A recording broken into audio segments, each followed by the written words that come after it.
Welcome to the Resistance.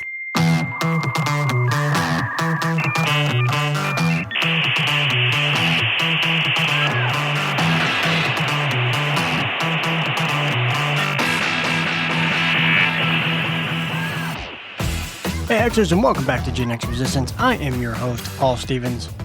Alright, so today, on the day of this recording, is the day that we fall back, or at least where I live anyway. You know, daylight savings time. That magical government-approved ritual where we pretend that we're time travelers for a day. Just so the clock and the microwave can mock us for the next 6 months. Now I've got one of those jobs that starts stupid early. I'm out the door at around 4:25 a.m., my body's got this down to a science. I naturally wake up around 3:50 a.m., really no alarm needed most of the time. But this morning, when everyone else was cozy and smug about their extra hour of sleep, guess what time my brain decided it was go time? Yep, around 2:50 a.m.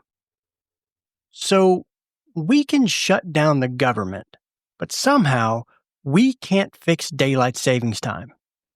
The universe is laughing at us right now. And that actually ties right into what I wanted to talk about today.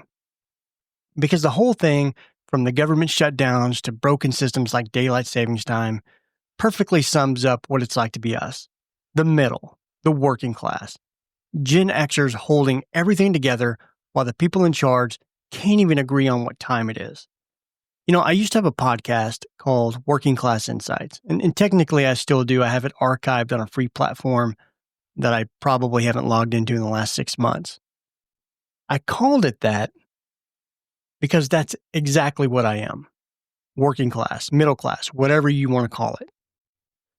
I wanted to talk about what life was really like for people like us.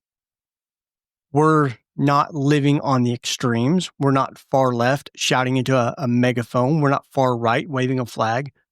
We're in the middle, showing up for work, paying bills, paying taxes, and maybe, just maybe, trying to put away enough for retirement before our backs or our sanity give out.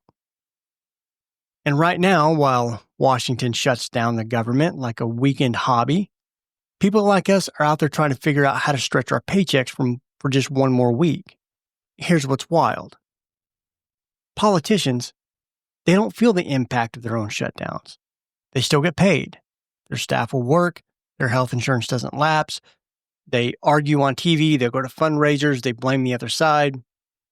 Meanwhile, federal employees are sitting at home wondering how they'll pay rent.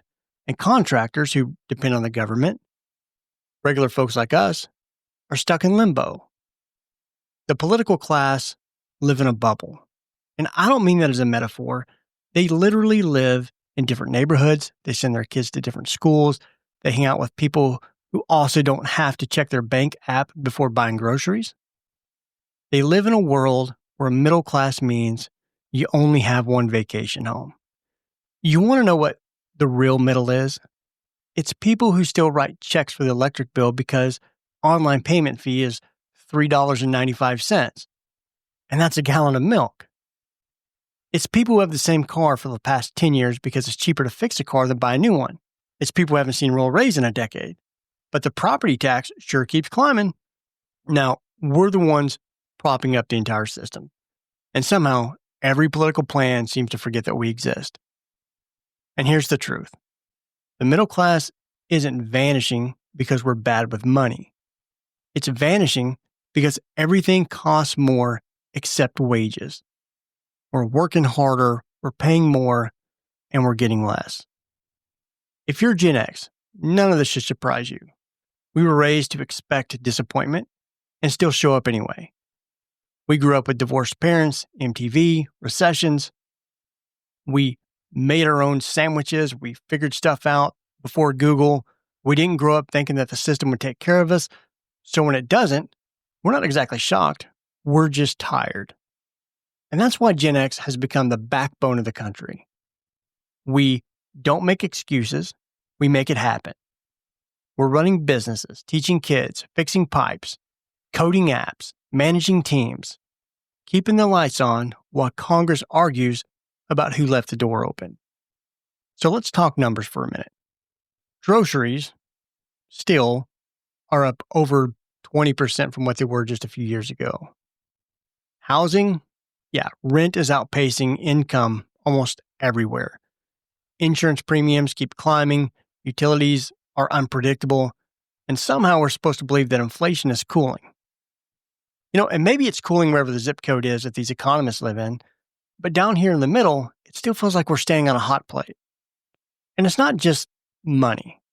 It's the mental weight of always having to adapt. Every new crisis lands in our lap. Government shutdown, we pick up the slack. Pandemic, we work through it. Tech layoffs, we reinvent ourselves. Retirement savings wiped out by inflation, we start side hustles. See, Gen X doesn't panic, we pivot. But man, that gets exhausting. You remember that line from Office Space? It's not that I'm lazy. It's just that I don't care. That line used to make me laugh. Now it just feels prophetic. Because it's not that we don't care about our country. It's that we're burned out watching our leaders treat our lives like a chess game. When both parties act like toddlers fighting over the same toy, eventually you stop expecting adults in the room. And that's not apathy. That's self-preservation. See, we've become the invisible generation again. The media talks about boomers and Gen Z, the extremes. But it's Gen X that keeps everything running in workplaces, homes, and communities. We are the ones volunteering at schools, paying college tuitions, taking care of aging parents' bills, all at the same time, holding together households that feel stretched like guitar strings. We're not flashy, we're not loud, but we are the ones that get it done. And maybe that's why nobody in Washington gets us. Because we don't always fit the narrative. We're too independent to be controlled and too skeptical to be sold a slogan. You ever notice how people who talk about sacrifice never seem to be the ones sacrificing anything? They tell us to tighten our belt while they expense their lunches. They tell us to be patient while they stall every decision that actually helps. It's like daylight savings time all over again, a ritual that made sense once, maybe, but now it's just inertia. Nobody fixes it because nobody has to. And that's what the government's become. An outdated clock that keeps resetting itself while we're the ones losing sleep. Look, we've always been the figure-it-out generation. We didn't grow up with the participation trophies. We grew up with, you lost, try again. We didn't call customer service. We just tried to fix it ourselves. And that's the mindset that still drives us. We don't wait for permission. We improvise. And maybe that's what scares the people in charge. You can't control a generation that doesn't believe you need their approval to survive. So maybe the shutdown really isn't about politics. Maybe it's a mirror, showing how far powerful people have drifted away from the people that they're supposed to serve. Because while they're fighting over budgets and posturing for cameras, real Americans are still out there working overtime, figuring out how to stretch a gallon of milk and a paycheck to next week. And we're not whining. We're warning. The middle can only carry so much weight for so long before something snaps. And to be honest, nobody's coming to fix this for us. The fix comes from the ground up, communities helping each other, families looking out for one another, neighbors still saying good morning. And I think that's where we shine, in small circles, not big speeches. We're the ones who still value loyalty, hard work, and common sense. We remember when public service meant serving the public, not yourself. Now maybe we need to bring that back. So yeah, maybe the clock's changed, maybe the government shut down, but we're still here. The middle, the working class, the ones who don't get to clock out from responsibility just because Congress can't do its job. We are Gen X, the last generation that remembers what self-reliance actually means. We may not control the system, but we're the ones who keep it running. And maybe that's the ultimate resistance, refusing to let their dysfunction dictate our drive. All right, so thanks for tuning in to Gen X Resistance. If this hit home, share with somebody else out there who's grinding it out every day.